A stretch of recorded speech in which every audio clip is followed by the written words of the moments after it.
Hai Getters, saya Michael dan selamat datang di Getty Online. Anda bisa belajar kapanpun dan dimanapun. Pada kesempatan kali ini saya akan berbagi sedikit atau sharing mengenai bagaimana sih caranya mengedit sebuah video.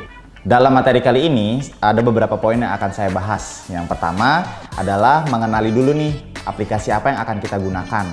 Yang kedua, tools apa aja sih yang ada di dalam aplikasi tersebut dan apa aja sih yang bisa kalian lakukan di dalam aplikasi tersebut. Yang ketiga, kita juga akan membahas tentang prinsip-prinsip apa aja sih yang harus dimiliki oleh seorang editor sebelum melakukan editing video. Dan yang terakhir, kita akan praktek langsung sebenarnya mengedit video itu seperti apa sih dan shortcut apa aja yang bisa digunakan. Simak materinya hanya di Getty Online, Anda dapat belajar kapanpun dan dimanapun. Selamat belajar!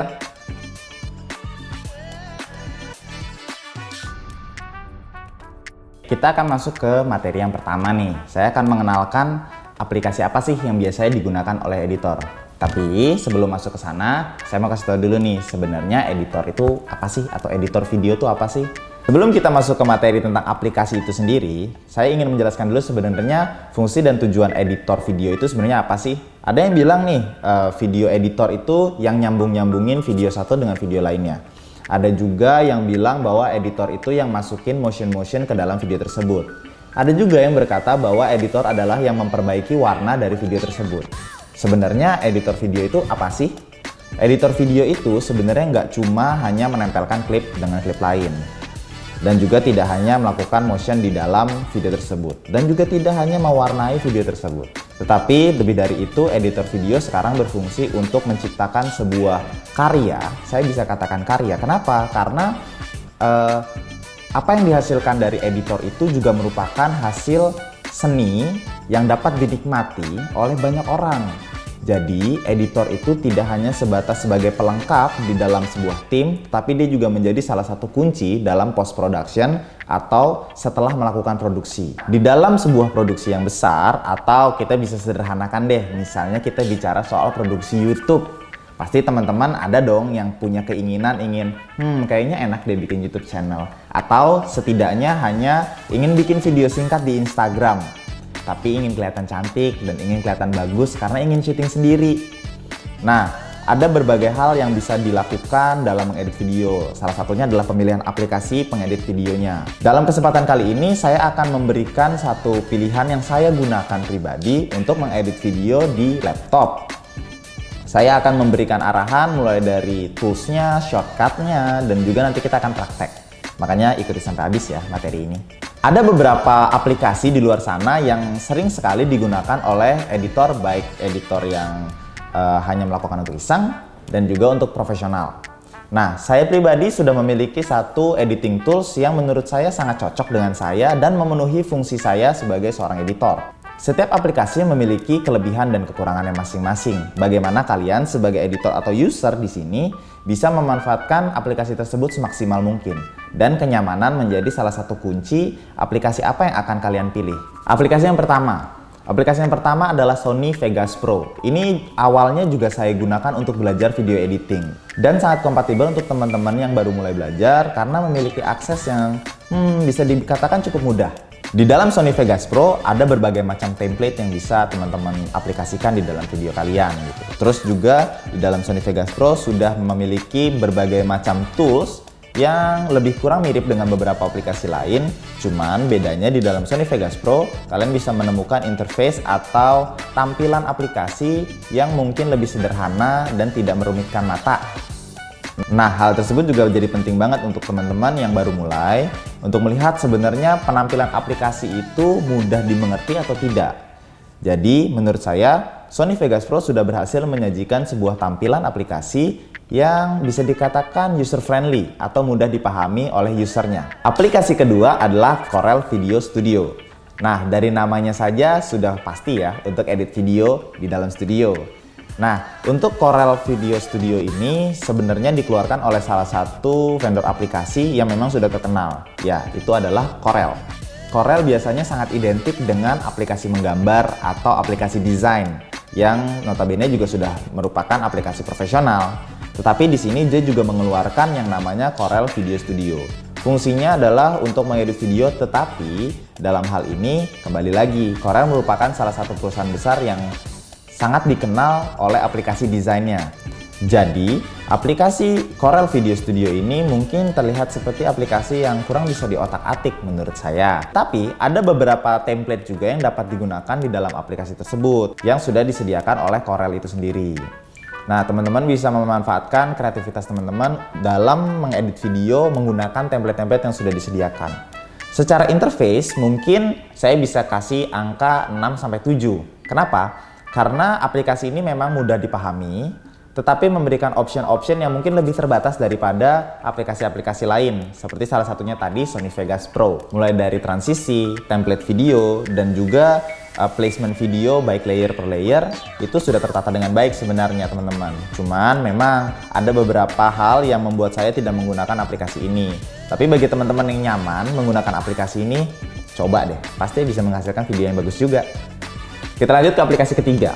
Aplikasi ketiga ini adalah aplikasi yang saya pribadi gunakan, yaitu adalah Adobe Premiere Pro. Nah, Adobe itu sendiri sudah menjadi sebuah vendor aplikasi atau developer aplikasi yang sangat ternama, baik untuk editor seperti saya, fotografer seperti teman-teman saya, videografer, dan juga ada aplikasi-aplikasi lain seperti untuk pembuat web, terus desain, dan masih banyak aplikasi lain yang bisa teman-teman dapatkan menggunakan Adobe itu sendiri.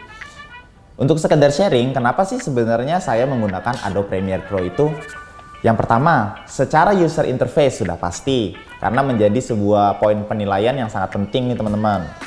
Secara user interface, saya sudah menemukan semua tools yang saya butuhkan di dalam Adobe Premiere Pro pada saat saya buka pertama kali. Dan dia menyediakan template interface sesuai dengan kebutuhan teman-teman. Misalnya, teman-teman hanya ingin menempel video, dia sudah ada template-nya. Teman-teman ingin memasukkan efek, dia sudah ada template-nya. Template di sini template apa sih Kak? Gitu. Nah, template di sini yang saya maksud adalah template interface-nya. Jadi, setiap template yang sudah disediakan menyediakan juga tools-tools yang berbeda dalam penampilannya, dan itu dapat memudahkan kamu sesuai dengan kebutuhan kamu saat itu. Ingin mengedit apa nih? Ingin mengedit video hanya untuk tempel, atau ingin mengedit video dengan efek, atau lebih profesional lagi ingin mengedit video dengan menambahkan warna. Sudah ada template-nya. Setiap aplikasi Adobe saling terintegrasi antara satu aplikasi dengan aplikasi lainnya. Jadi kebayang dong kalau tadi saya udah bilang Adobe itu menyediakan aplikasi desain, Adobe itu menyediakan aplikasi untuk website, Adobe itu menyediakan aplikasi untuk edit video ataupun foto. Nah, bayangkan kalau teman-teman melakukan sebuah produksi dan aplikasi itu terintegrasi semua. Jadi mulai dari aset mentah seperti foto, seperti video, sudah ada tempat editnya. Terus teman-teman bisa melakukan layout desain untuk video teman-teman sendiri. Dan juga teman-teman bisa langsung mengedit efek dari video yang teman-teman sudah bikin dari aplikasi Adobe itu sendiri. Teman-teman bisa langsung menggabungkan semua elemen dalam produksi menjadi satu kesatuan, atau bisa saya katakan sebuah mahakarya dalam satu aplikasi grup, yaitu Adobe Family. Itulah yang membuat saya memilih Adobe Family sebagai salah satu aplikasi penunjang saya dalam melakukan editing video. Semuanya akan kembali ke teman-teman yang ingin menjadi seorang editor. Kenyamanannya yang harus diperhatikan. Yang kedua, user interface-nya. Yang ketiga, fungsinya. Dan yang keempat, tools yang akan membantu teman-teman di dalam melakukan editing video. Oke, kita akan lanjut ke materi kedua kita. Di sini saya akan menjelaskan sedikit mengenai tampilan yang ada di Adobe Premiere Pro dan juga tools-tools apa saja yang bisa teman-teman gunakan dalam melakukan proses editing. Tentu saja, tools-tools ini membantu teman-teman untuk mengedit secara efektif dan efisien ya. Yang pertama, secara penampilan. Seperti yang sudah saya katakan nih sebelumnya. Di sini saya sudah memiliki template-template editing sesuai dengan kebutuhan saya. Saya memiliki assembly, editing, color, effect, audio, graphic, and libraries. Nah, saya mulai dari yang pertama. Di dalam template assembly, teman-teman bisa melihat ada 3 box besar nih yang bisa langsung teman-teman masukin video dan juga preview dan juga edit. Di box pertama yang ada di paling kiri, teman-teman bisa mengimport data atau memasukkan video teman-teman ke dalam template tersebut hanya dengan drag drop filenya. Yang kedua, di box kedua di pojok kanan atas, box yang paling besar yang ada di sana adalah untuk preview, dan di bawahnya ada box sequence atau timeline di mana teman-teman akan melihat video A akan ditempel dengan video B. Nanti kita akan praktekkan. Dalam template ini akan mempermudah teman-teman dalam melakukan cut to cut video. Jadi untuk teman-teman yang hanya ingin melakukan cut to cut video, teman-teman bisa menggunakan template assembly ini untuk melakukan cut to cut tersebut. Box kedua adalah box yang di atasnya atau di pojok kiri atas adalah tempat teman-teman bisa preview kira-kira video mana yang akan masuk dan bagian mana yang akan masuk. Box yang paling panjang dan paling besar atau di sebelah kanan atas adalah box di mana teman-teman akan melihat hasil jadinya akan seperti apa sih.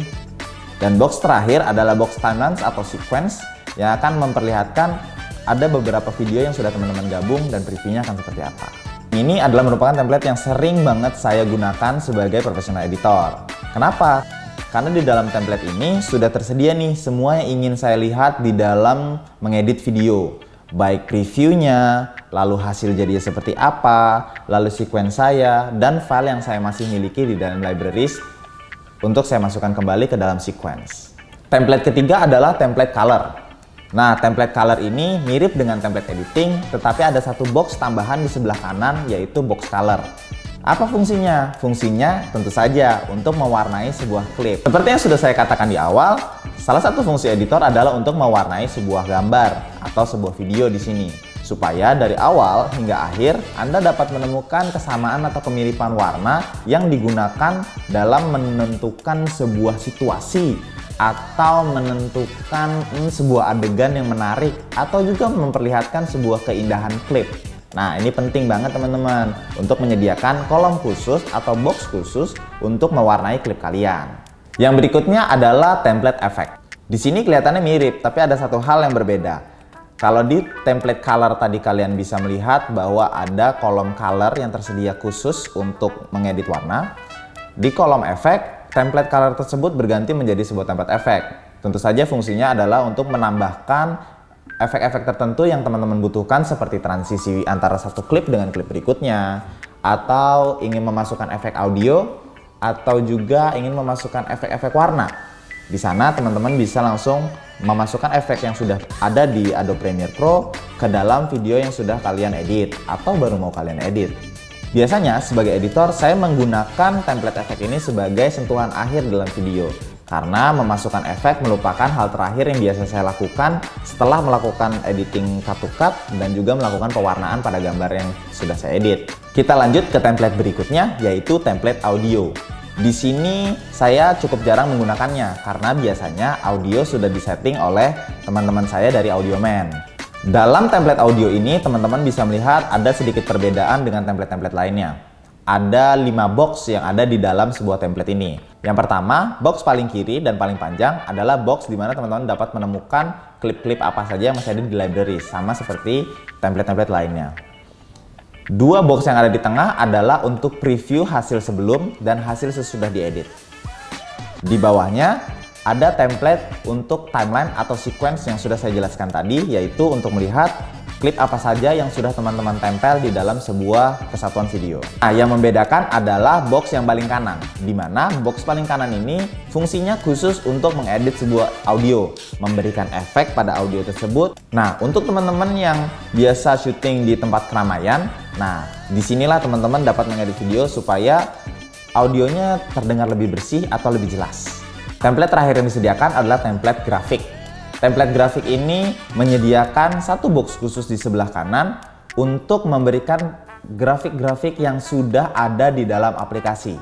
Misalnya, teman-teman ingin memasukkan title video, ingin memasukkan judul video, atau ingin memasukkan kredit video.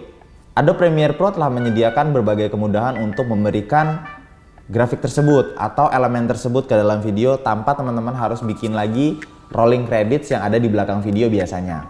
Sekarang saya sudah berada di salah satu template editing. Nah, di sini kalian bisa melihat ada satu tools panjang atau toolbar panjang yang menyediakan beberapa option, mulai dari untuk memindahkan, memotong, memajukan atau memundurkan klip. Ayo kita bedah satu-satu sebenarnya apa sih fungsi tools-tools tersebut. Yang pertama, dan yang paling atas, bentuknya mirip sekali dengan cursor, mungkin juga bisa saya sebut juga cursor kali ya. Yang pertama ini merupakan selecting tools, artinya tools ini atau cursor ini digunakan untuk memilih sebenarnya Anda ingin menuju ke klip yang mana, atau efek yang mana, atau warna yang mana. Nah, biasanya Tools ini saya gunakan untuk memindahkan klip, memasukkan atau mengeluarkan klip, dan juga memilih kira-kira harus ada di timecode mana ya saya edit nih.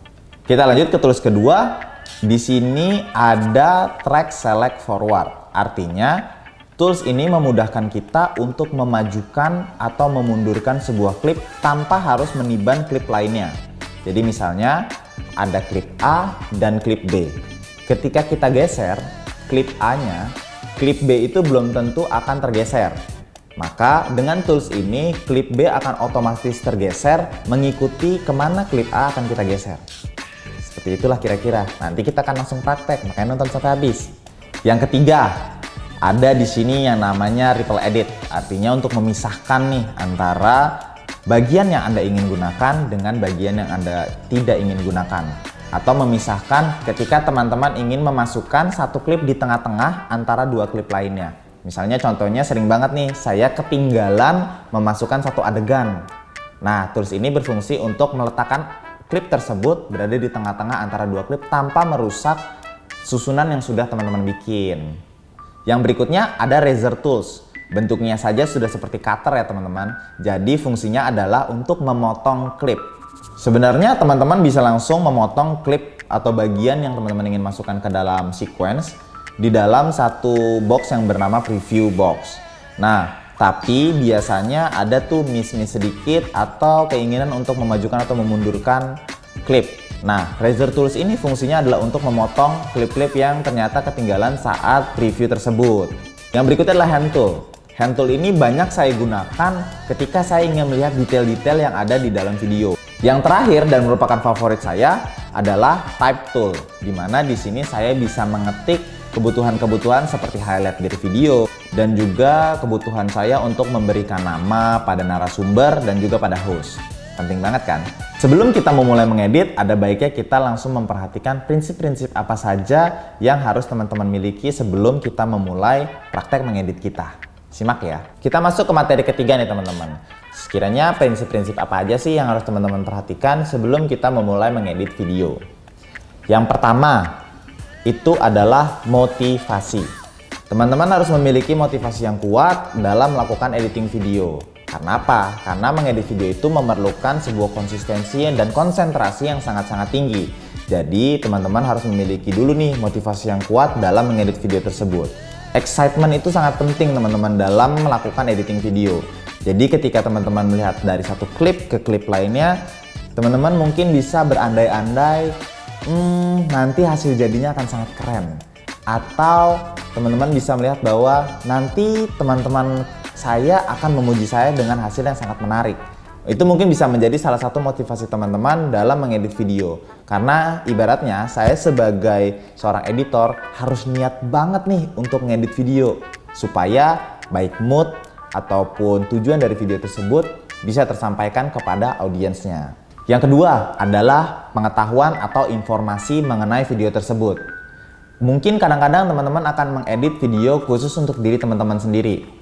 Misalnya bagi teman-teman yang ingin memulai YouTube-nya pribadi. Tapi juga ada teman-teman yang memulai mengedit video untuk kebutuhan lain seperti misalnya pernikahan atau juga untuk ulang tahun mungkin. Nah, teman-teman harus mengumpulkan informasi sebanyak mungkin mengenai apa yang akan teman-teman sampaikan di dalam video tersebut.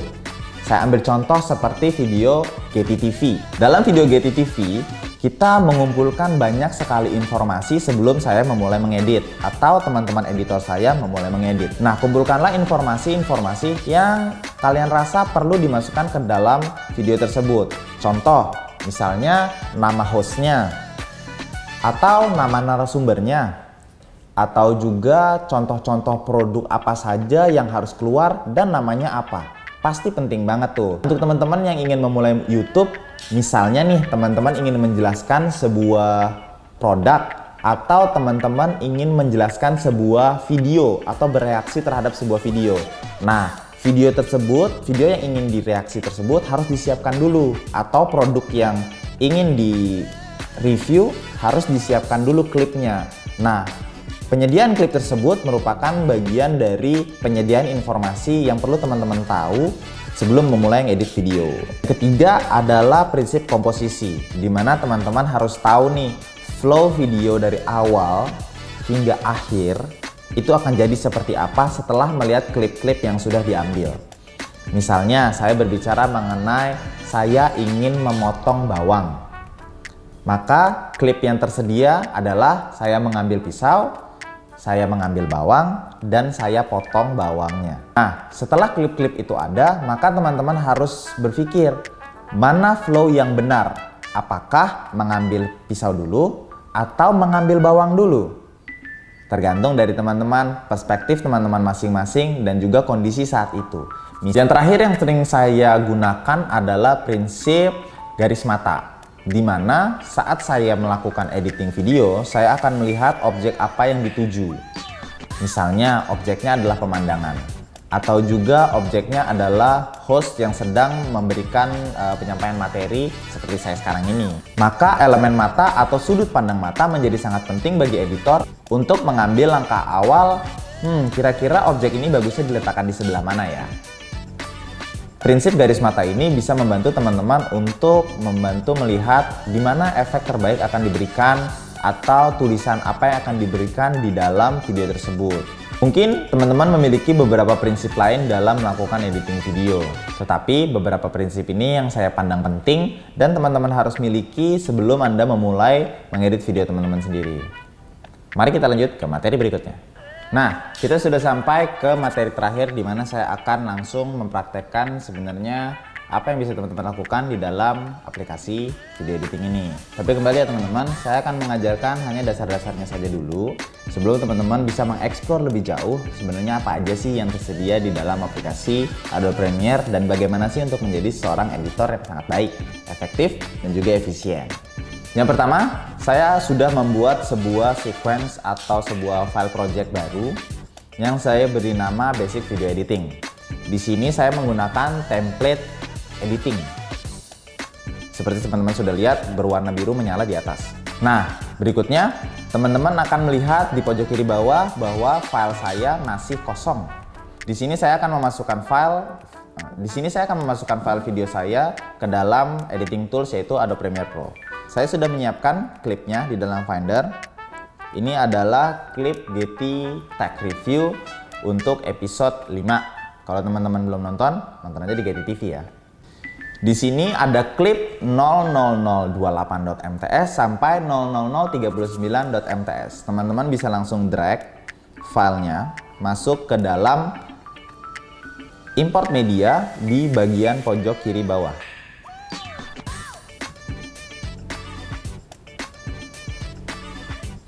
Oke, teman-teman bisa langsung melihat tampilan sedang mengimport data ke dalam Adobe Premiere Pro. Oke, setelah import data selesai, teman-teman harus melihat dulu di pojok kanan paling bawah ada tulisan confirming clip. Nah, pastikan dulu proses di bawah ini selesai sebelum teman-teman mulai preview atau memulai mengedit video teman-teman ya. Oke, setelah proses confirming selesai, kita bisa melihat di pojok kiri bawah semua klip yang saya import ke dalam Adobe Premiere Pro. Berikutnya saya akan melakukan preview, di mana caranya adalah dengan klik 2 kali klip yang ingin kalian preview. Contohnya seperti ini. Maka klip kalian akan muncul di pojok kiri atas atau source media. Nah, di sini teman-teman bisa melihat kira-kira dari awal hingga akhir klipnya ini berisi tentang apa aja sih. Dan teman-teman bisa memilih bagian mana saja yang teman-teman ingin masukkan ke dalam sequence dan bagian mana saja yang tidak ingin dimasukkan ke dalam sequence. Kita coba preview satu klip pertama ya.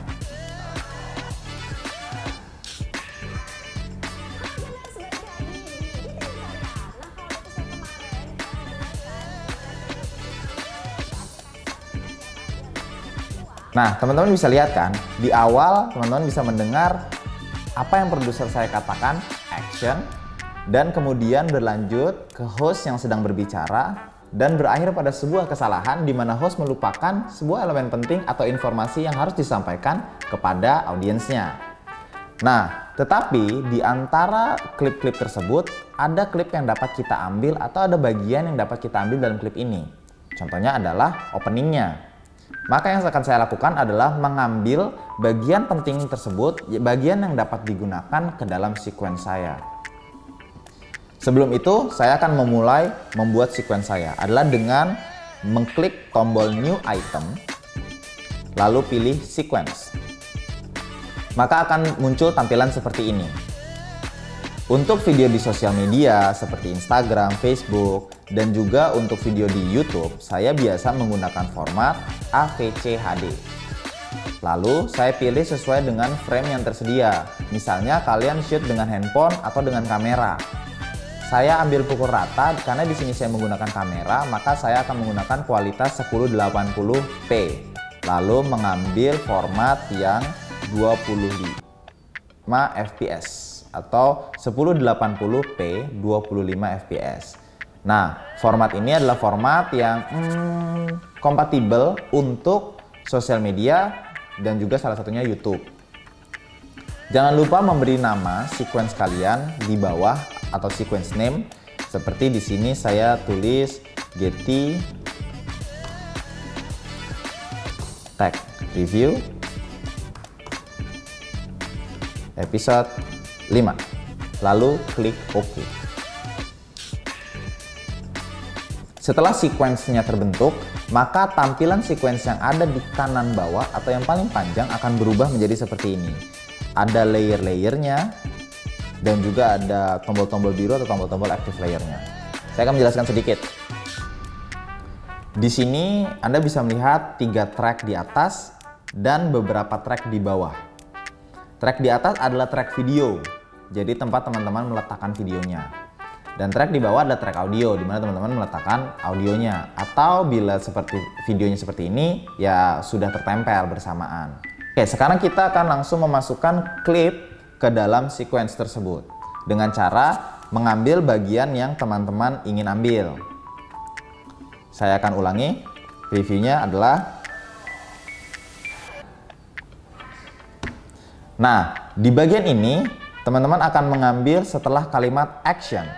Maka teman-teman akan mengarahkan kursor biru ini setelah kalimat action dan Pevita bereaksi terhadap kalimat tersebut. Di sini menunjukkan detik 03.212 atau 03,12 detik.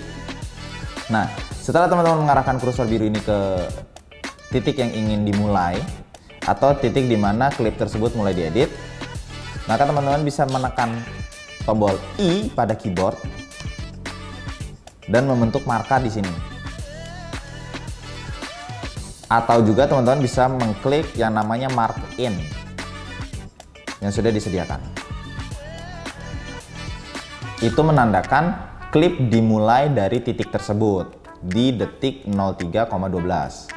Kemudian teman-teman akan jalan terus sampai Pevita salah. Nah, di sana Pevita salah. Teman-teman akan memilih klip di mana sebelum Pevita salah. Dia lupa menyebutkan informasinya.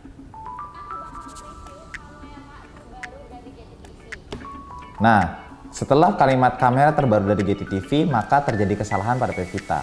Maka kita akan memotong di detik 31.201 dengan menekan tombol O atau markout yang ada di bawah sini juga bisa ditekan dengan fungsi yang sama. Setelah itu teman-teman akan drag drop klip ke dalam sequence dengan cara mengarahkan kursor, memastikan ini ada di selecting tools, mengarahkan kursor ke arah video klip yang ada di atas atau media source, kemudian diklik tahan dan drag drop ke bawah.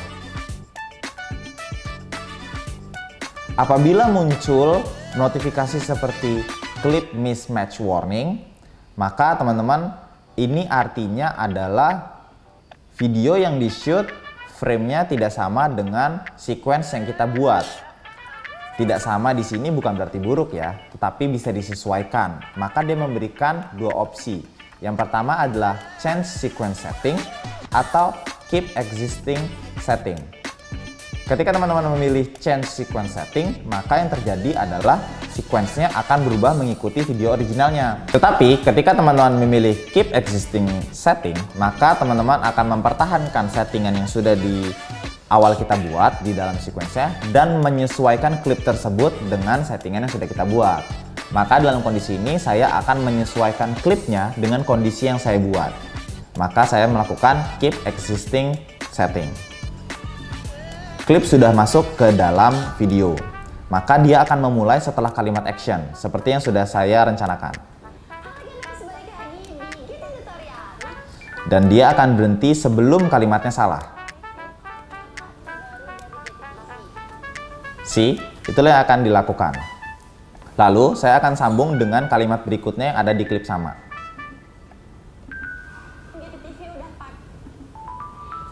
Kita lakukan hal yang sama pada klip yang benar.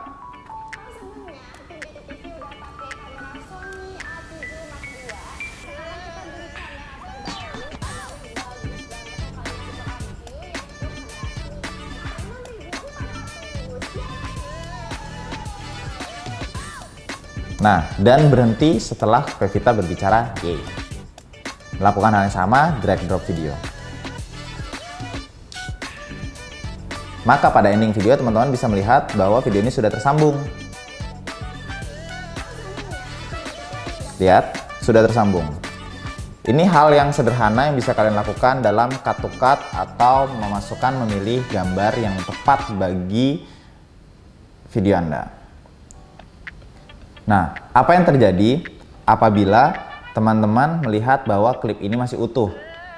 Teman-teman bisa menggunakan Razor Tools untuk memotong klip pada tempat yang sudah kalian tandai. Contohnya seperti ini. Klik Razor Tools-nya, pastikan markas sudah ada di tempat yang tepat.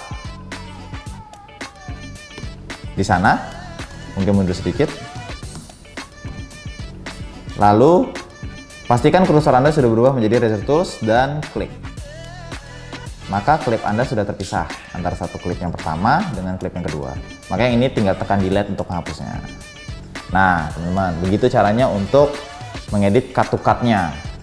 Berikutnya, saya akan menjelaskan sedikit mengenai bisa nggak sih kalau klip hanya masuk audionya saja? Tentu saja bisa, teman-teman.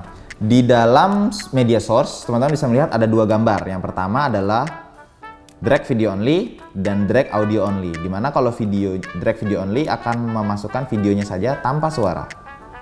Lihat, tidak ada suaranya. Dan juga hal yang sama terjadi ketika teman-teman memasukkan drag audio only, tanpa ada gambarnya, hanya audionya saja. Nah, teknik ini bisa teman-teman gunakan untuk misalnya saat teman-teman ingin memasukkan voice over atau memberikan keterangan dalam bentuk suara ke dalam sebuah klip. Atau misalnya teman-teman mendownload video musik gratis dari YouTube dan ingin memasukkan hanya audionya saja sebagai background musik ke dalam video kalian. Yang berikutnya nih, setelah cut to cut selesai, saya anggap aja ya, yang ini kita akan lanjut ke color, dimana teman-teman akan mewarnai klip teman-teman. Yang pertama dilakukan adalah teman-teman harus memilih klip mana dulu yang ingin diwarnai. Yang pertama adalah, tentu saja klip pertama, dimana Pevita sedang menunjuk nih posisinya. Di sebelah kanan, teman-teman bisa melihat bahwa ada kolom khusus untuk mewarnai gambar, atau di sini disebut juga lumetri color. Nah, fungsinya sebenarnya sederhana untuk mewarnai gambar, misalnya kegelapan yang bisa dibikin terang, atau mungkin warna-warna yang ingin ditonjolkan seperti di klip ini adalah warna merah misalnya. Saya akan mulai dari kolom pertama, basic correction. Di sini teman-teman bisa mengatur temperaturnya, lalu mengatur tint-nya, juga keterangannya, kontras, highlight, shadow, white, black, dan teman-teman harus banget eksperimen di sini. Kenapa saya bilang harus banget eksperimen? Karena kesesuaian klip satu dengan klip lainnya sangatlah berbeda. Teman-teman belum tentu dapat mengikuti settingan yang saya bikin dan juga memiliki ketertarikan sendiri kira-kira kayaknya bagusan kontrasnya tinggi atau bagusan kontrasnya rendah. Misalnya seperti itu. Di sini saya akan menyeting sedikit ya.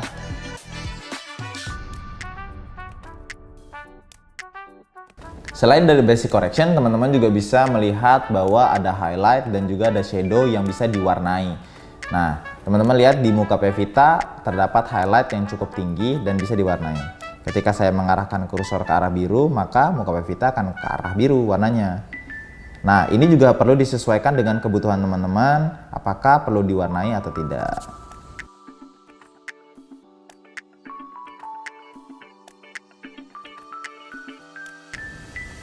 Nah, dalam melakukan pewarnaan ini biasanya saya akan mengambil objek manusia atau biasa kita sebut sebagai skin tone color sebagai acuan warna saya, di mana saya akan mengembalikan warna kulit Pevita dari yang di kamera menjadi warna kulit aslinya yang lebih, atau bisa kita percantik dengan warna yang lebih putih atau lebih terang gitu.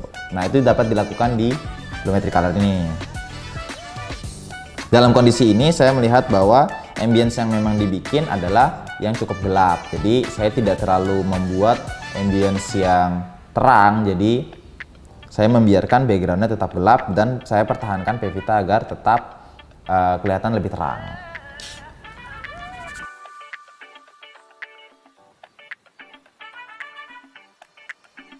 Nah, setelah melakukan editing warna, teman-teman dapat melihat perbedaannya antara klip 1 dengan klip yang belum saya edit warnanya. Sungguh sangat berbeda ya, dimana di sini saya mengutamakan pada warna kulit Pevita. Nah, berikutnya untuk menghilangkan kepatahan antara satu klip dengan klip lainnya, teman-teman pasti butuh transisi. Teman-teman akan masuk ke template effect. Kita lihat klipnya. Nah, lihat di situ terjadi sebuah kepatahan yang sangat terlihat ya. Dan saya ingin menghilangkan keterpatahan tersebut dengan memberikan transisi, di mana itu bisa ditemukan di efek, lalu masuk ke area video transition. Nah, kembali teman-teman akan melakukan eksplorasi di sini sesuai dengan kebutuhan efek apa sih yang teman-teman ingin dapatkan dari klip 1, perpindahan klip 1 ke klip 2. Di sini saya menggunakan yang sangat-sangat sederhana, yaitu cross dissolve, dan merupakan salah satu efek favorit saya juga sih sebenarnya. Saya drag drop saja di tengah-tengah antara klip 1 dan klip 2. Maka saya sudah mendapatkan efek template seperti ini. Lihat ya, ada perubahan bayangan di tengah-tengah antara klip 1 berpindah ke klip 2.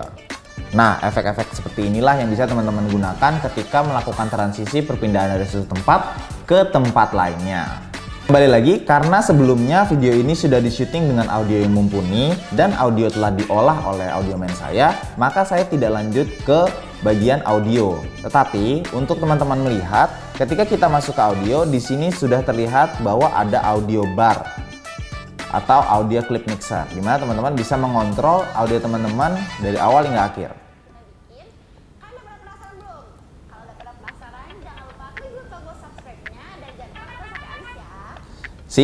Dalam sini teman-teman bisa melihat pergerakan audionya apakah melebihi atau mengurangi di dalam editing video kalian.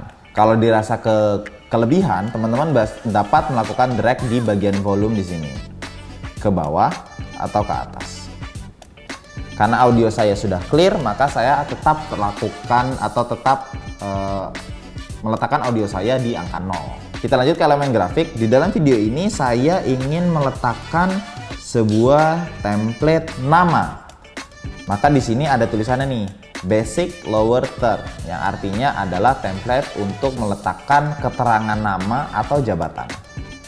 Cara pengaplikasiannya juga mudah, adalah dengan mengklik yang sudah kalian pilih dan kalian butuhkan, lalu drag drop ke dalam sequence.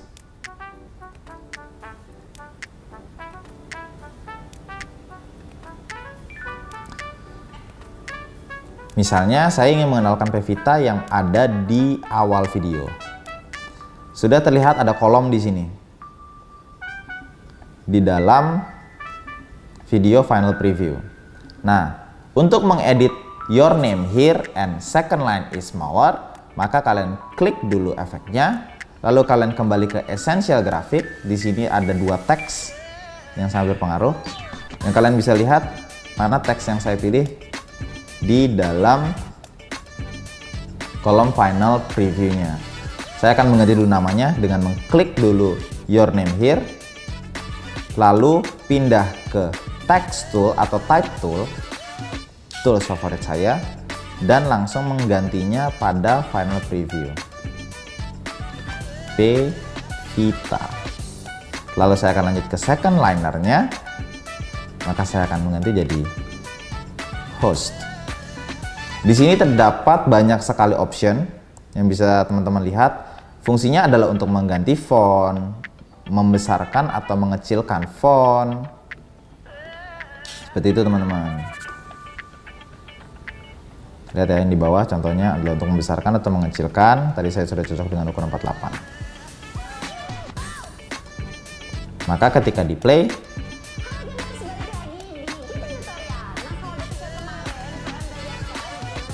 seperti itu teman-teman, untuk menambahkan teks. Atau juga type tools ini bisa langsung diklik di file preview untuk memberikan judul.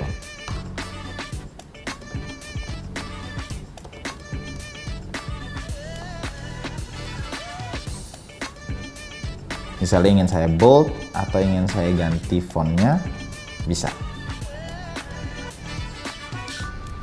Nah, tipe grafis yang tambahan yang ada di layer 2 berarti teman-teman meletakkan di atas klipnya. Nah, ini juga bisa diberikan transisi di bagian efek. Misalnya saya ingin memasukkan kembali cross dissolve di depan dan cross dissolve di belakang, sehingga grafik elemen teks tersebut masuk dengan sangat smooth seperti ini.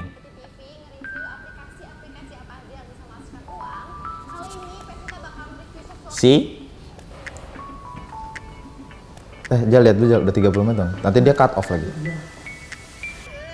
Udah, cut dulu deh. Gua tinggal ini dong. Nah, dari beberapa tips atau beberapa hal yang sudah kita lakukan tadi, teman-teman tinggal melakukan pengulangan dan juga memberikan eksplorasi lebih terhadap template-template yang sudah disediakan di sini, baik efeknya, lalu penyetingan warnanya yang sesuai dengan apa yang teman-teman butuhkan dalam hasil video berikutnya. Oke, untuk praktek editing video memang kira-kira harus dilakukan sendiri juga ya teman-teman ya.